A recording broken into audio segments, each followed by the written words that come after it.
Hello, I'm Cameron. Today I'll be presenting Corpse Reviver, Sound and Efficient Gradual Typing via Contract Verification, which is joint work with Phil Nguyen, Sam Tobin-Hochstadt, and David Van Horn. In it, we developed a technique for improving the performance of sound gradual typing by statically analyzing untyped code against contracts at type boundaries. Then, implemented an automated tool that applies this technique to typed racket, and finally, evaluated the tool on a standard benchmark suite, showing that it can eliminate almost all overhead. Before we get to the solution, let me first describe the gradual typing performance problem. Say you're a developer and you recently heard about the wonders of sound gradual typing, so you want to try it out for yourself. You take a simple two-module program written in an untyped language like Racket and convert one of the modules to typed Racket, say the module on the right, by adding type annotations. A combination of typed and untyped modules is called a configuration. This migration went from the untyped configuration to the untyped typed configuration. In general, for a program with n modules, there are 2 to the n configurations, since every module can be either typed or untyped. The migration goes smoothly, so you have this new configuration, and you decide to run it. And you wait, and you wait, and wait, and wait. When all is said and done, this mixed type program configuration is an order of magnitude slower than the fully untyped version. The pitch for gradual typing is that every partially typed program configuration is runnable, so migration can be done incrementally. But if these configurations are slow to the point of being unusable, then it really doesn't matter if they run or not. Discouraged, you decide sound gradual typing isn't worth the trouble. Sadly, this story isn't just a hypothetical. Sound gradual typing has well-known performance problems in practice, not just in theory. This graph summarizes the performance cost of sound gradual typing on a number of benchmark programs. Each data point represents a program configuration. Data points are jittered along the x-axis and grouped together by benchmark. The y-axis shows the performance of each configuration compared to the fully untyped version. For example, the highlighted point represents a mixed type configuration of the synth benchmark that exhibits a 25 times slowdown compared to the fully untyped configuration. For many applications, this would be an unacceptable performance penalty. Still, as you can see, there are plenty of other data points with even worse performance numbers than that. We'd like to see all the points on the x-axis, which would indicate no performance degradation due to gradual typing. Sadly, that is not the state of typed racket as it stands today. Quoting Takikawa's performance study of 2016, in the context of current implementation technology, sound gradual typing is dead. Our work suggests a path to revival. We've developed a tool called SCVCR that takes performance numbers like these and turns them into this. We eliminate nearly all of the overhead. Not only that, but some of the executions, namely the ones in red, are even faster than their fully untyped counterpart. This is due to typed racket's optimization, which are only possible in the setting of sound gradual typing. In other words, sound interoperation, previously a catastrophic performance cost, can actually improve performance. To understand how this is possible, we first have to understand the source of the performance problem. Returning to the example, let's look at what happens at runtime when you execute this two-module program. Since there is an untyped main module on the left and a typed streams module on the right, typed racket establishes a boundary contract that regulates the interactions between the two. Values can then pass between the two modules at runtime. At the boundary, a contract checks that values from the untyped side satisfy the expectations on the typed side. This is what we mean when we say sound. Types can be trusted. Contracts are one of the possible runtime enforcement mechanisms to achieve this, and it's the strategy that typed racket takes. If the untyped module produces a value that violates the expectations of the typed component, the contract catches this and raises an exception. Of course, doing all this checking takes time. If there's a lot of traffic between the two modules, you get the equivalent of a traffic jam. And even worse, if high-order values pass through a boundary, the contract system has to wrap the value in a proxy. This incurs a cost for the first-order check on the value, proxy allocation, and subsequent checks for every future interaction with the value. So what can be done? Well, the key to our paper is this. Don't treat untyped modules as a black box. Given access to the untyped code, you can analyze it. Specifically, we can compare it against the contracts at the boundary with typed code. If the untyped side cannot violate these contracts, and we can determine that statically, then they can be eliminated. To carry out this process, SCVCR operates in 3 steps. First, extract the contracts that typed generates and put them in a form that can be verified. This is relatively straightforward, but requires some manipulation and finesse to get right. Then, verify the untyped code against these contracts. For this, we use an existing contract verifier for Racket called SCV. SCV has already been described in prior work, and while SCVCR doesn't fundamentally change the analysis approach, we did have to do a fair amount of engineering to improve the verifier so it could handle typed Racket programs. Finally, we take the analysis results and use them to automatically bypass contracts that are proven unnecessary. This results in an optimized program. Let's go through all of these steps in detail using our running example, a program that computes prime numbers using a sieve and a lazy stream data structure. As we saw before, the code is split into 2 modules, main and streams. The untyped main module on the left contains code defining the prime numbers as an infinite stream. The module first defines 3 functions. From generates a stream of natural numbers starting from its given number. Sift removes stream elements that are divisible by the given number lazily. And sieve forces the head of the input and sifts based on that number. After these definitions, the module computes prime numbers as a lazy stream and queries the nth prime based on user input. Main depends on a number of exports from the streams module on the right. It's typed and contains a struct definition for streams, a stream unfold function for forcing the head of the stream, and a stream get function for retrieving an arbitrary element from the stream. Since this is a typed module, each definition comes equipped with a type annotation that typed Racket checks statically.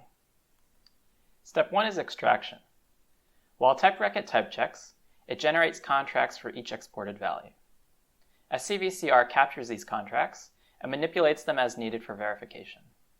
We can then erase type annotations from the typed module and explicitly introduce contracts into the erased syntax.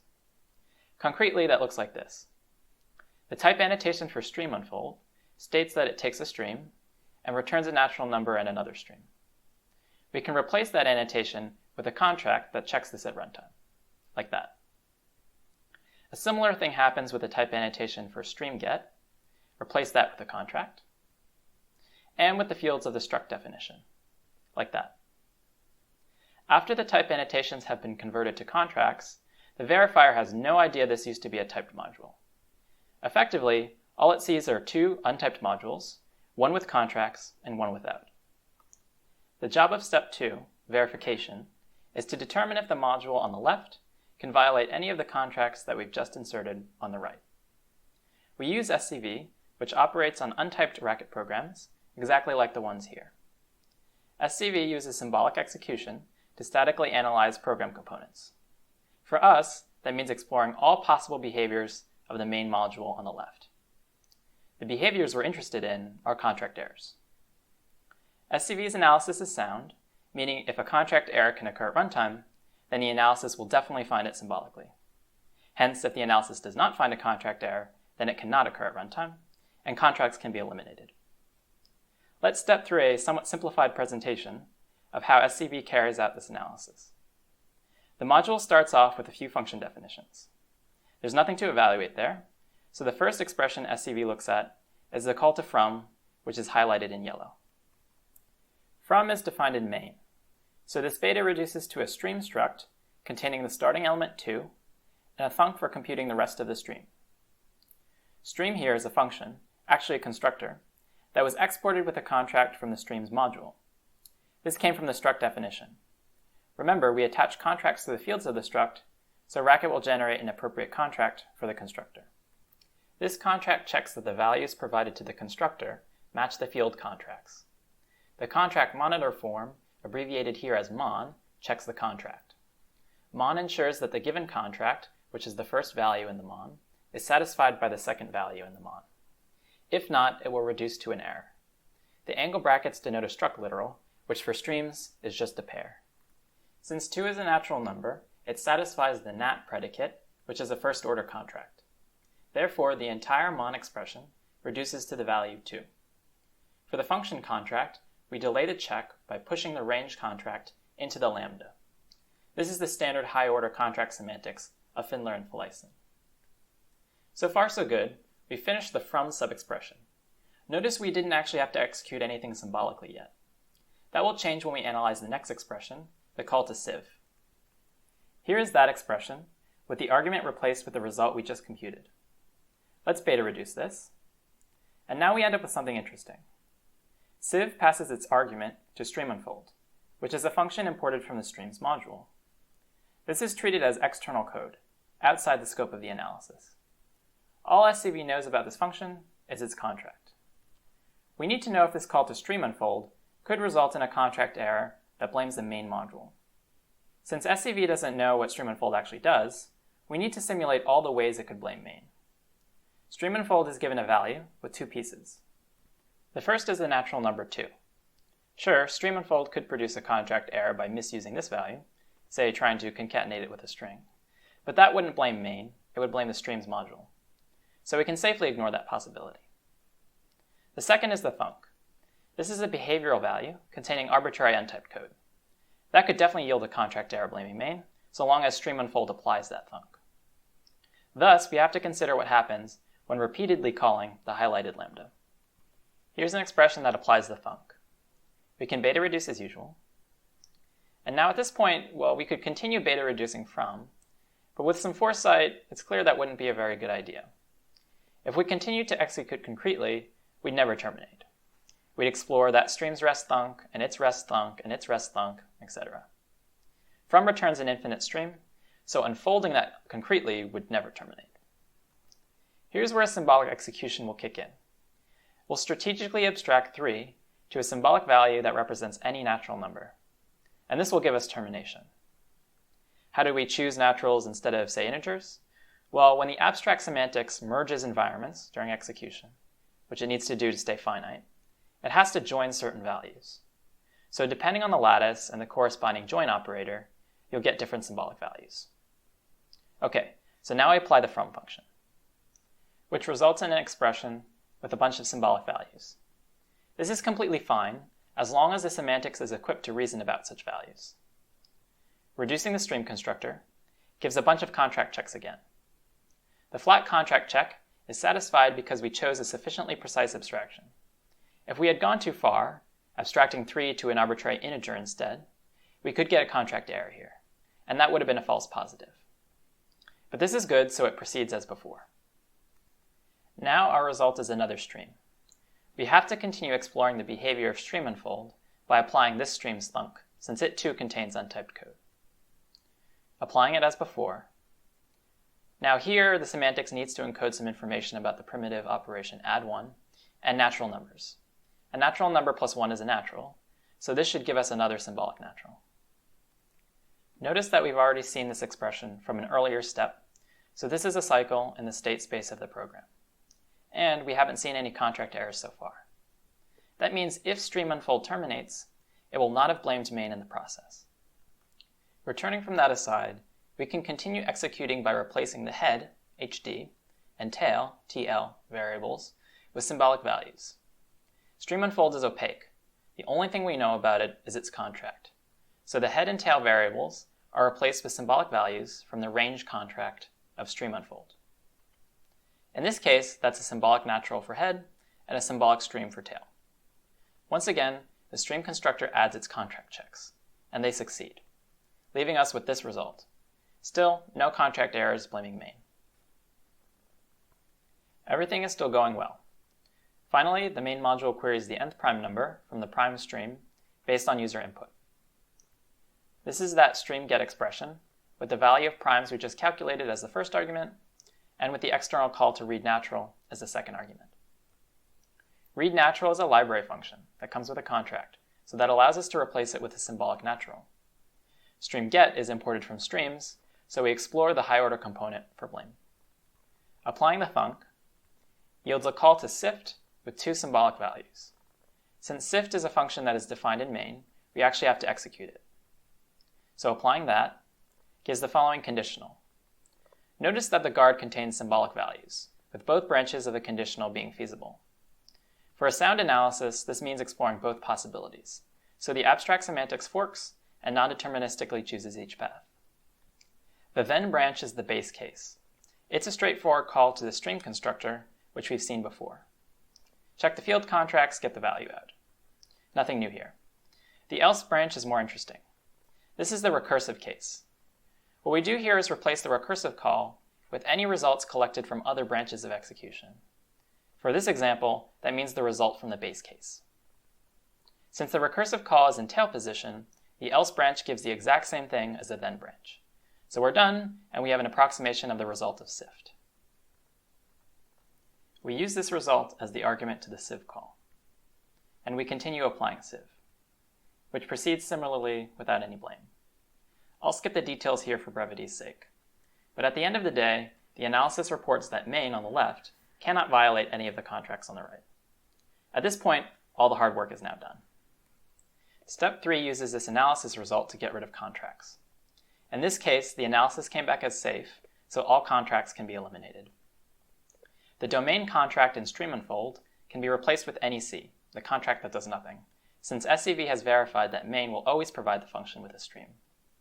However, we can actually go further and get rid of the range contract too, even though we didn't analyze the streams component with SCV.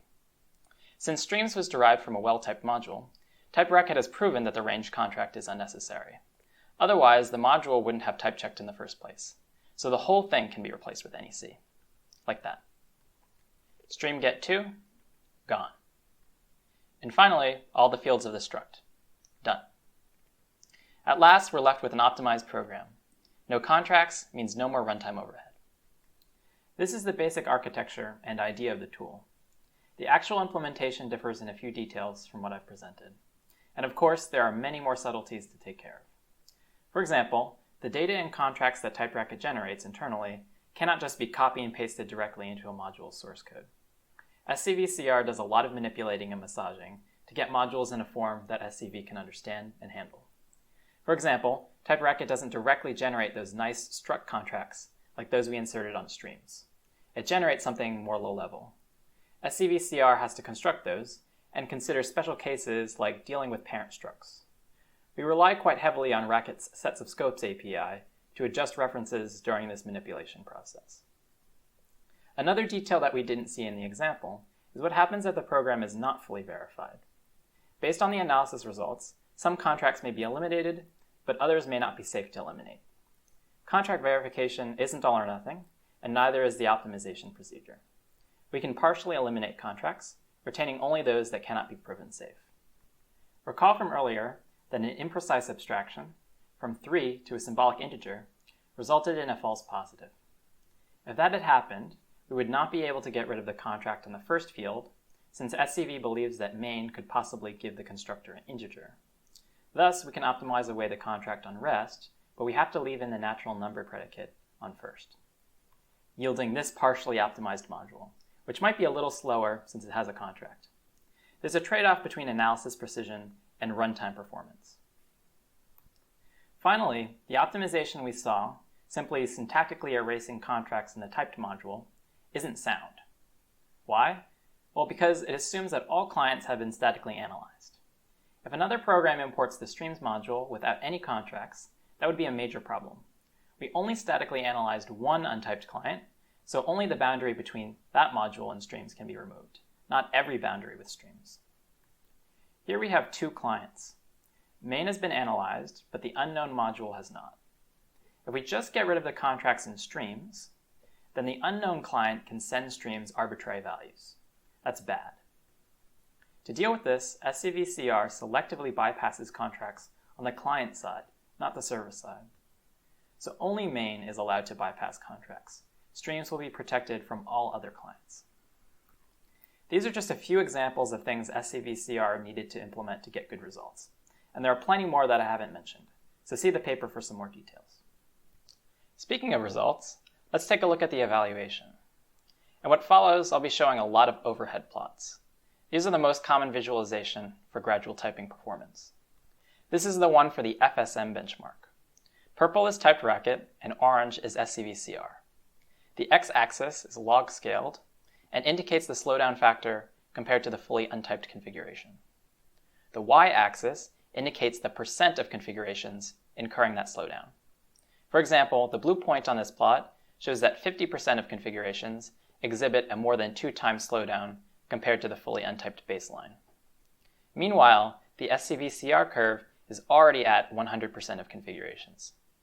Ideally, the curve would jump immediately to 100%, showing no overhead due to gradual typing at all. So steeper is better. We see that SCVCR more or less achieves ideal performance. We ran SCVCR on 12 benchmark programs from the standard gradual typing performance benchmark suite. Here's half of those benchmarks from our evaluation.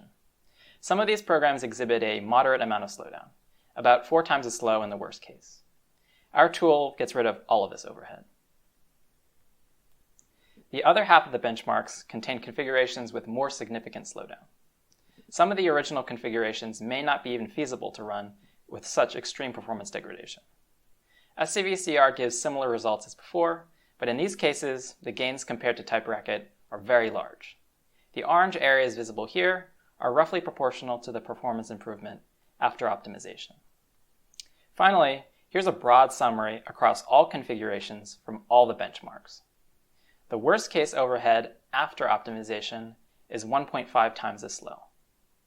In contrast, only 36% of unoptimized programs are below that threshold.